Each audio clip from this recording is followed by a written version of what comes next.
I'm Fritz, and together with me here today is Paul. We're both experienced QA architects who have spent the last 6 years, give or take, working with Cypress in various projects and in various companies.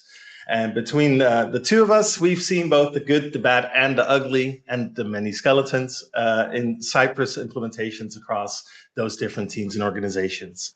And today we're going to zoom in on that. We're going to focus on bad practices. So we're going to get a little naughty here today. Not to shame anybody, but to have an honest conversation about the shortcuts that we've all taken and the reasons behind that. And, you know, sometimes it might actually make sense to be a little bad. And well, sometimes it even feels good to be bad. And now I'm not sure if you get this reference, but I learned a little something about Paul, who I've known for a few years. And that is that he is a Minions fan. So apparently Scarlet Overkill is a character in the Minions. So I learned something during the creation of this presentation as well. Let's stop horsing around and quickly introduce ourselves. And while I'm talking, I might as well continue anyway. I'm Fritz. I'm a QA architect and coach. I've been working with Cypress since about 2020, and I've been an ambassador since February of this year. I'm a very, very proud cat dad of 3 cats, Bear, Boof, and BB, and I have 1 fiance. I'm also an unapologetic Taylor Swift fan. I take life very seriously, as this shows. This was at a mini golf course for my birthday. Thought it was nice to share. I'm just going to give it to Paul right now. Hi, everyone. My name is Paul Witt. I'm not quite sure if you get Fritz's reference for the Minions, but I do love Minions. I do love more cartoons and movies anyways. I work as a freelance quality architect and quality manager nowadays, and I've been implementing test automation solutions for over 10 years. The problem which I have to solve for most of my clients is always in the space of creating a framework, fitting approaches, and also adhering to the best practice, of course.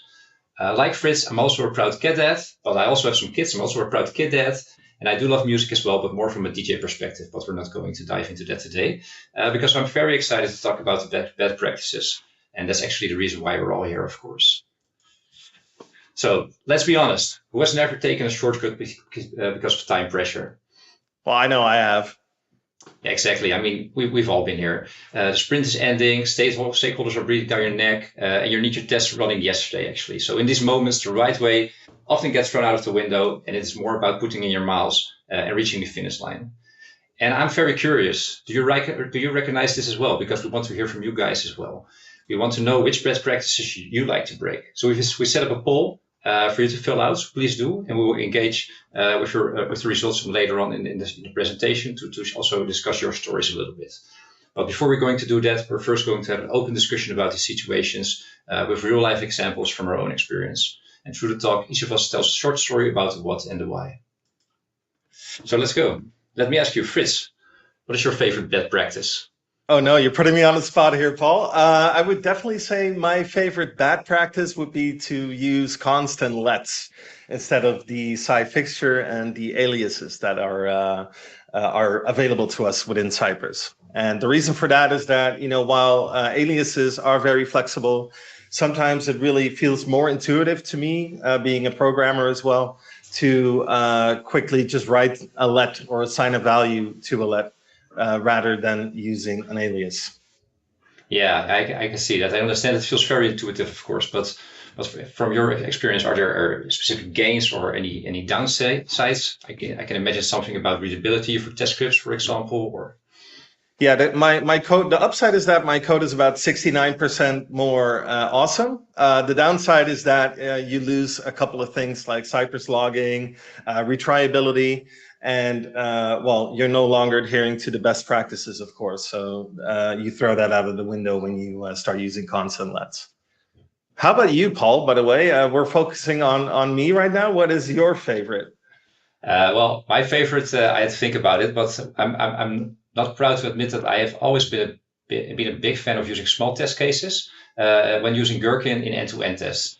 Because it reads very clean and it works like a charm when I'm giving demos or reviews for stakeholders. Most of them are, of course, not technical, but now they can see actually what I'm testing, what the results are. They basically see the happy flows and the sad flows and exceptional flows turn red and turn green. Well, maybe not. It's not really best practice, of course. but I think it works miracles for adaptation and gaining trust from the business. So I've been hearing in your answer, I've been hearing stakeholders, business. Do you like writing tests for stakeholders? Oh well, no, that's actually no. Of course, that's not the focus. I do think it's very important because most of the time testing is a black box, and it's very difficult for business to see return on investment. Of course, and this way they get a little peek inside of what we're actually trying to verify from a business value perspective. But of course, we focus on the technical side as well. So, but very good question, Frits. Thank you for that. Let's dig a little bit deeper in some of the other examples. All right, so me with my big mouth, I'm going to take it from here.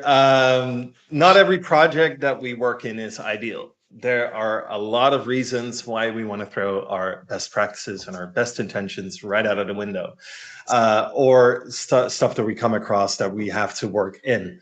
One of the most familiar ones probably is that there's a deadline coming up. So if you want to write a nice, neat, and clean test, you're going to need a little bit more time. The business or whoever is in charge is for some reason not giving you that time, and you just need to make sure it passes and gets to production, for instance. Another reason might be that the applications that you're testing are not developed by you. So they're bought by either your department or by somebody else who then gives the application to you. This leaves you with a lot of less control over what you can or cannot do with those applications. Another third common example, especially for Paul and I in our previous last few clients, we stumbled upon very old code bases. So there were major page object models, for instance, that we had to work with and refactor. And they were, well, in pretty much every part of the best practices page was thrown out the window there.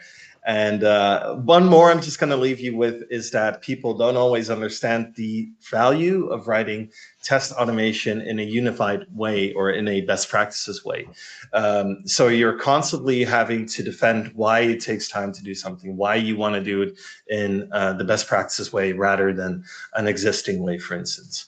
Or a question like, can't you just click through it manually is something that you have to answer a lot. Quick question about that, Frits. You just asked me if I write tests for my stakeholders. Maybe you should do it as well, I think, if I hear this. Well, don't you just like a little loudmouth like that? How about you just tell me how people end up using these bad practices instead, Paul? Sure. Well, there are a lot of different reasons, I think. So I'll just go through some of them briefly. I think the most famous one, you already tackled a couple of those. But of course, the most famous one is, I think, the waiting. Of course, we're all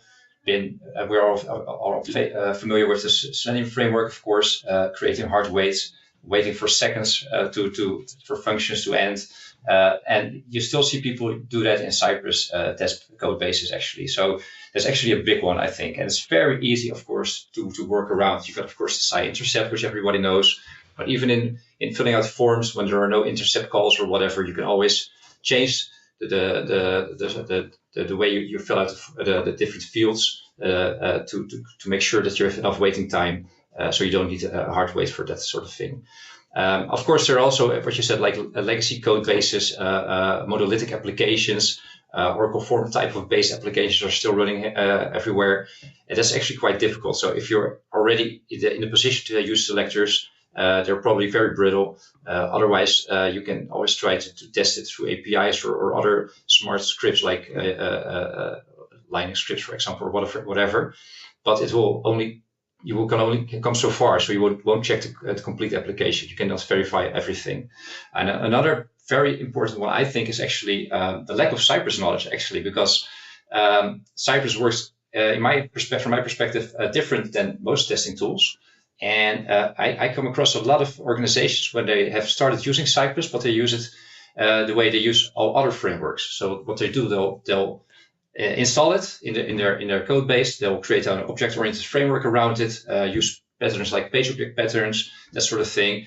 And in the end, nothing whatsoever has anything to do with Cypress anywhere. So, and I don't think that people do that on purpose, but it's more because people are just not aware that there are certain best practices and that the tool does work different from other tools in the market. So I think that's a very big one, actually. And it's also something I always try to preach whenever I'm working for new clients. So you mean something like assigning to this or creating a page object model right out of the book then? Exactly. Yeah, that happens a lot of times in my experience. And also you see some practice about CI/CD where people have local tests that run very, very smoothly, but they can't seem to work in pipelines, for example. So they will end up creating extra waits again to make it work, or other tricks to have it working in the pipelines if they cannot find the bug inside of it. And also another big one is, I think, is conditional testing patterns. And what I mean by that is that people will introduce if-then loops in their test cases. I think it can be very useful if you work in test-driven development, like in that way. But then you often need those. But it also introduces more risk for flakiness, I think, because if you don't set your boundaries correct, it's very easy to get adrift. So actually, also there's also like the Cypress if package. You might consider that even a bad practice from that perspective. And I think this sort of thing sounds familiar for most of us. So it does to me, especially the Cypress if package I've stumbled upon, which is instant conditional testing. It does work really well in that perspective, and I think that is a nice little bridge to what I want to pause with real quick, and that is that context is everything. So sometimes a bad practice isn't really bad. It is more a pragmatic choice, I would say, that gets you through a critical situation. And I think one of the keywords there as well is practice. It's not a requirement. It's not you have to do this, but we prefer it if you do this. Your choice is valid, for instance, when the alternative is that either you use this bad practice to get going in writing test, or you don't have any test at all. You really want to introduce automated testing. So if you have to break a few rules just to get going, then that might be a totally a defensible choice. When you're doing a prototype or a proof of concept, that could also be a typical situation where it's okay to get rid of a few good practices or best practices. If it means that you can prototype something in a day instead of spending a full week on creating something, then it totally makes sense if you stick with what you know and don't zoom in on the best practices. When you're also dealing with with legacy systems, I would have to say that don't really allow you to follow modern practices. Could also be another example. What is most important, I think, is that you document your choices and you communicate, especially if you're in a bigger organization. Paul and I, for instance, in our last assignment, we were working with about 40 testers. So it's really important that you have your documentation in order and you already make sure what the ground rules are regarding the do's and don'ts of following the best practices. You also really have a purist versus pragmatic approach when you're discussing these kind of topics. So you'll have the purists that go like, but the Bible tells us that, and then we have other people that are like, as long as it gets tested, and everything in between. That's the spectrum in which you deal with when you're discussing these kind of subjects.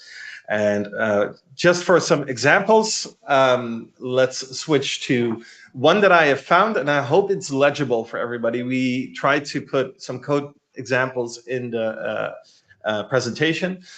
This is an anonymized version of what I've seen in the field.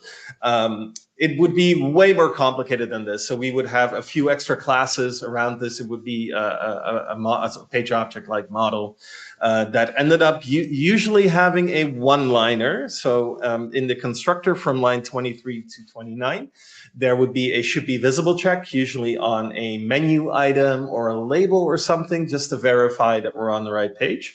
And then there would be a bunch of methods like click on a button or fill in a field. Which usually when you really boil down to the code, to the working code within it, it would be a one-liner. So instead of creating this big page object model, you could just simply write, as on line 44, cy contains button OK click, or cy get the selector dot click. Or if you want to be within a section there, you could even have a cy get chain in front of that. Yeah, it's very, very interesting example you showed us, Frits. I see this a lot of times everywhere. Thank you. One that you might not see as much and you might not think is a very nice example, Paul, is this one that I've also seen. It needs a little bit of context and it's a bit of a weird one. I was testing a low-code application and it would send a payload of checkbox states to the backend and then back to the front end, and the test would have to wait on that. If it didn't, then it would overwrite if you clicked on a checkbox or not. And this application had a lot of terms and conditions and a bunch of things that the user needed to accept. So we would create a wait that was linked to an intercept. So I did use an alias here and wait on it to return a 200 so we could continue. But even then, about 1 in 1,000, 1 in 500 tests would just randomly dip out. So what we did there is we did add a secondary wait, which really hurt to do, honestly. And then we put it in a custom command. So despite it being a one-liner, we did wrap it a little bit just so we could get the test to work. It's a little bit strange to see that you get the intercept there and you get the wait next to each other. But I mean, from what you're explaining, I think this is a very good example of focusing on business value and using a bad practice actually. And it's also what I feel from your explanations is it's also very well thought of in advance and also probably discussed, I imagine. Yeah, so in this case, we did discuss it with the QAs, and I think we had about 4 or 5 QAs that were like, "I want to take a shot at this," and they ended up, ending at the same spot. So we decided, we're just gonna put the purist part of us aside, and we're gonna embrace the pragmatic and move on from here. Yeah, well done, well done. Okay, I also got an example for you. At a previous company, we were testing an e-commerce platform that had some complex product hierarchies. The application itself required specific product configurations to work with to test certain checkout flows. And they had products with multiple variants, categories, subscription options, and so on. And it's also some of these these business rules often were configured in older legacy systems which were interfaced from this flow from this e-commerce platform.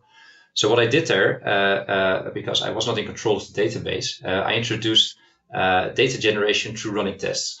And I did this because of a couple of different reasons. The first one was that there was really any documentation from the older systems, so there was nothing to look into, to research. Also, newer documentation was actually being written, but it was far from complete. And if there was any, it was also not accurate. So it was also not very helpful.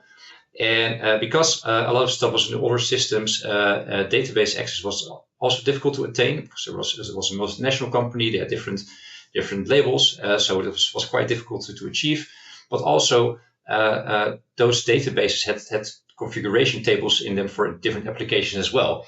And the people who built that once back in the days, they all didn't work here anymore. They jumped ship. So that's actually the reason why we didn't dare to rely on injecting or changing any data in these applications or in these databases, actually. And actually, if you do it, there were actually stories of people who had tried it and actually broke the application. So it was really a no-go. And well, that was actually the technical situation, but also there was already a case where people working or testing manually or preparing test automation manually. So they were actually clicking through the application and to create all the test data, and that took even more than 30 minutes on each test run. So it was actually very expensive to do so. And the only alternative was actually not automating anything. So that was also not an option. So that's actually why I chose this path, and I'll show you how I did it. I got a couple of slides with some code. This is actually the first one. This is actually a small part of a very large spec file. Also, it's not, of course, original for different purposes. But what you can see here is there are test cases, and those test cases actually go through the UI. It visits the web application, you click on all the buttons and everything, fill out all the fields. And also on top, you see a product data array where all the data is being stored. So, for example, you see here on the bottom in the cy.wait URL function that certain items are being pushed to the product data array, and there were a lot of those different steps inside this code base as well where that happened.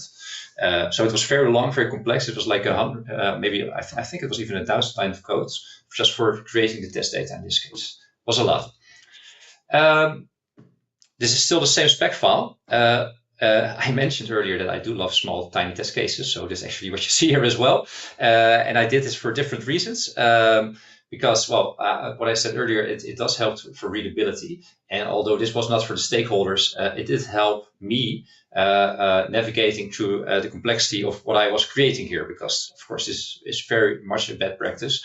But it did help to get the test data ready for every test run, of course. And it was, as I mentioned earlier, the only option we have. So I thought, whenever something breaks, I do want to see quite fast where it breaks and don't have to debug that long. So I thought, if my test cases fail, I can see what's red, what's not, and I can just zoom in on that and maybe the steps prior to that, and then that will probably help.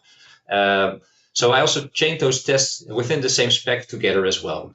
So you see in the first test case, you see I get the subscription information for the categories, and you see in the next spec that I actually use that information again in the get selector all on the bottom. So that actually happens through all the script. So yeah, everything is very reliant on each other. Also, this is actually the same spec again, but well, I cleaned it a little bit for readability purposes for you guys. What I did here, I used the cy.task function to store the generated data in the Cypress node backend. And the power of cy.task is that it will keep the data there. So even if the test stops, you close the screen of the views of your running test cases. If you're opening the Cypress application, the data won't be erased. It will still be there, available for all your test cases during your test run. It is not until you close Cypress completely that it will be erased. So everything was put in there, and all the what you can see here is that I first in the after hook I actually called onto the product data array and stored all the data. So in that way all together in one take in the backend first from Cypress. Also in the before hook you can see a cy.task clear product data command. This command was there to make sure that whenever I started this again, there was not some old data there from maybe a broken test run or something else, because it was always a fresh, complete set whenever I started building, just to keep it as clean as possible. And yeah, well, by doing this way, walking through all the tests, keeping it as readable as possible, jumping through all the different hoops, I actually hope that it will be as correct as possible. Actually, like a normal user would go through the application and still keep everything stored there. This is actually the second spec. So this is actually the first test case. What you've seen here before was all just everything to get there, to get all the information you need for your testing there, all your test data complete. And here is the spec that relies on the previous one. This one consumes data from the checkout and payment test. So again, in the before hook, we call the cy.task function again, the get product data in this case. So basically we're using cy.task as what we do with classic getters and setters in Java and C# and what's or not. And then we can use it on our test cases. You can see it here in the example, also in the test case below. You can see how we reuse all the information we have. And we had multiple specs files reliant on the previous one. So it was a complete chain of tests. The reason that this setup is not advisable, and it comes with a lot of risk, is that if the first test loop fails, everything fails. So you create tightly coupled tests. So it's actually a recipe for flakiness, of course, and also a recipe for debugging hell, because you have to, if it's not readable, if it has a lot of different layers, so it's still very expensive to find where the bugs were in the end. So and there were a lot actually, because there were a lot of things would break, sometimes through data creation or through test logic. Mostly through data creation, actually, because the product rules were maintained in different systems by the business, and oftentimes they did not communicate that they changed those. So they changed it. We ran our test cases, and the first spec would break, and all the other tests would break as well. And we were not aware that there were any changes in our setup. So it was very, very difficult. So it did serve its purpose. In the end, we did have some. We have working test case end-to-end flows, which were valuable for the business in that sense, but it took a lot of maintenance to keep them running and everything. So if you would ask me if I would try this again, I wouldn't do it completely like this, because there are certain things of this approach that I would do different. I would not use the timed test, but I would use side tasks to store generated data. And also I would not make the first spec file a real test case. Of course, it is a test case, but I would put it somewhere else in a different file, different folder, call it like a data factory type way of working maybe, or even in a different npm package altogether, and just import it as a test data generator or something like that. Ideally, in the situation, which was not possible for us then, but it's definitely something I think is worth mentioning, is I would try to buy time from our development teams and have them develop an API to generate test data in different environments. I think that's actually the best suitable option in this case. So basically, have an API which should only be used by the test engineers. I think that's the best possible option. But these are all our examples, and I think we still have some time left. Maybe we can see what the audience had to say in the polls. Yeah, I hope everybody filled in their poll, and I think we have the initial results now. I'm doing the grandfather zoom in by going closer to my screen. Using waits instead of proper assertions. That was the first answer to our question. What is your most common bad practice? And 26 people voted on that. Testing through the UI instead of APIs, that has 36 votes. Hard coding test data has 24 as well. And sharing state between tests, I should say, has 10 votes. So the winner is testing through the UI instead of APIs. What do you think about that, Paul? I think it's not that surprising, maybe, because Cypress does, of course, focus in essence on the UI, and most often people think from a functional perspective about testing that the UI is, of course, the way people go through the application. There are a lot of different cases, I think, that make it more interesting to go through the API, specifically if our third-party applications, for example, so you have less control over the UI. I think it's very what you said earlier, Frits, based on the context actually that you're working with. Yeah. Also interested to see that hard-coded test data is still a thing, and also sharing state between tests is not so much a thing. But I'm very curious to see how those code bases would look actually. Frits, from a time perspective, I think we have to go to the takeaways, don't you think? Yes, we do. Yes. All right. So guys, first of all, we'd like to thank you for hearing us out about our experience with bad practices. We do see those almost everywhere we come. It doesn't mean they're always bad. I think we think that bad practices are tools in our toolbox we can use, and there are use cases for them, as you've seen today. But I think it's very important that you use them mindfully and definitely not blindly, with future recovery in mind. So I think very important to say is the goal of test automation isn't perfection, it's really sustainable progress. So sometimes you just need to take shortcuts to deliver value, but still you always have to have a plan for your technical depth down the way. So some practical tips for you guys. If you're going down this path, be explicit when you do so. Comment on your code, explaining why you choose this approach, define when and where bad practices are acceptable, and also have a recovery strategy in place. So create technical debt tickets, communicate those with your teams so that they're aware of that there is time necessary to make those changes in the future. And also, again, communicate the impact also to your stakeholders and the trade-offs, definitely, because it's still a black box mostly. And well, I think those are the most important points. Also, very important. With that, sorry to interrupt you, Paul. Communication. I really want to hammer that one home. That is the most important thing. Make sure you talk to your peers, talk to your product owner, talk to your developers, and make sure you communicate.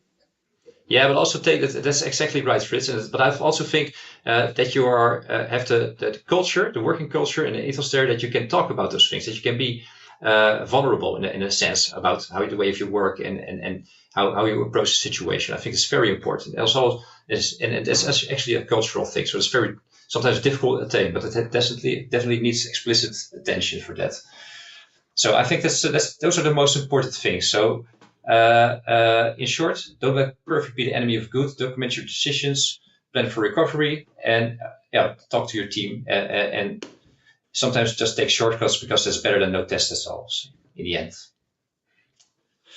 And that is all, folks. Thank you for watching. Thank you so much, guys.